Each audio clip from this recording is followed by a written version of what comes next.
वहीं छत्तीसगढ़ की सियासत में लिस्ट का इंतजार बढ़ता जा रहा है। चाहे बीजेपी हो या कांग्रेस, दावेदारों की धड़कनें बढ़ी हुई हैं।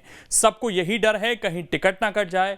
इन सब के बीच दिल्ली से रायपुर तक कैंडिडेट्स के नामों को लेकर चर्चाओं का बाजार गरमाया हुआ है। कहीं बात हो रही है गुजरात मॉडल की, तो कहीं सांसदों को विधानसभा का टिकट देने की।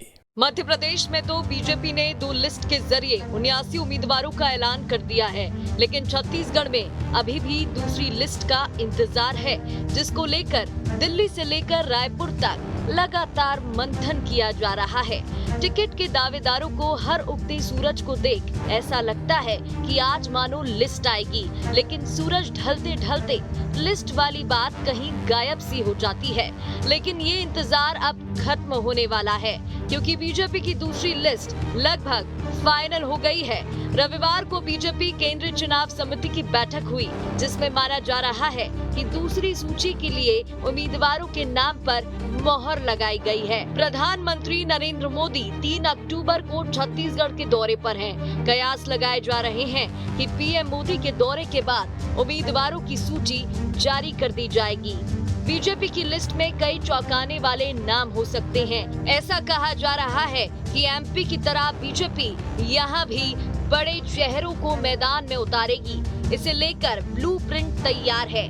पीएम मोदी के दौरे पर प्रत्याशियों की धड़कनें बढ़ गई हैं, क्योंकि छत्तीसगढ़ में बीजेपी की दूसरी लिस्ट को लेकर ये भी चर्चा है कि कम से कम 2 से 3 सांसदों को प्रत्याशी बनाकर विधानसभा चुनाव के मैदान में उतारा जा सकता है। इसके साथ साथ कई पुराने सियासी चेहरों का पत्ता कट सकता है। आपको बता दें कि बीजेपी ने अपनी पहली सूची में ही एक सांसद को मौका दिया था। सीएम भूपेश बघेल के खिलाफ पाटन विधानसभा से सांसद विजय बघेल को उम्मीदवार बनाया है। बीजेपी की इस रणनीति के पीछे मुख्य वजह है उसका 2018 वाला प्रदर्शन, जहां भारतीय जनता पार्टी 15 सीटों पर सिमट गई थी। इस बार इसे लेकर एक बड़ी रणनीति बीजेपी ने तैयार की है, ताकि दोबारा सत्ता हासिल हो सके। पिछली गलतियों से सबक लेकर भारतीय जनता पार्टी ने नई लिस्ट तैयार की है। मंशा यही है कि छत्तीसगढ़ में कमल खिल सके। देखिए, ये तो स्वाभाविक है। लगभग किसी भी चुनाव में मुझे लगता है कि 75% नाम तो लगभग तय होते हैं। 25% नाम ऐसे होते हैं जिसके बारे में इफ बट्स होता है कि 2 लोग हैं, दोनों योग्य हैं, उसमें से किसको तय किया जाए। और इसलिए कोई ये नई बात नहीं है। ये जितनी चीज़ें बाहर आ रही हैं वो सब स्वाभाविक चीज़ें हैं। इस नई लिस्ट में बीजेपी के गुजरात मॉडल की झलक दिख सकती है। जिस तरह गुजरात के विधानसभा चुनाव में मंत्रियों और विधायकों के टिकट बड़ी संख्या में काटे, इसका नतीजा बेहतर रहा। ये इस फॉर्मूला का ही असर है कि पार्टी को गुजरात में अब तक की सबसे बड़ी जीत मिली। छत्तीसगढ़ में 15 साल की सत्ता गंवाने के बाद लोकसभा चुनाव में यही फॉर्मूला लागू किया गया था, जहां सभी 11 लोकसभा सीट पर नए प्रत्याशी उतारे गए थे।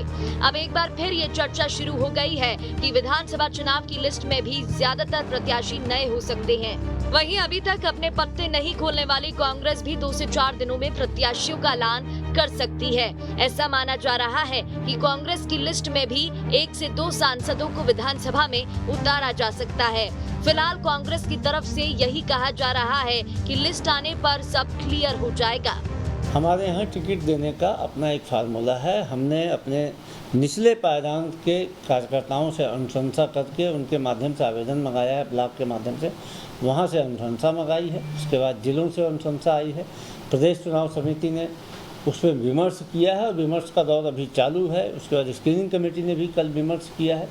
अब हमारी सेंट्रल इलेक्शन कमेटी चुनाव के लिए जो उम्मीदवार हैं उनकी घोषणा करेगी। कुल मिलाकर देखा जाए तो छत्तीसगढ़ में दोनों दल फूक फूक कर कदम रख रहे हैं। दोनों सियासी दल कोई भी सियासी गलती नहीं करना चाहते, साथ ही कार्यकर्ताओं को नाराज नहीं करना चाहते। इसलिए लिस्ट में लगातार देरी हो रही है। Team news 10।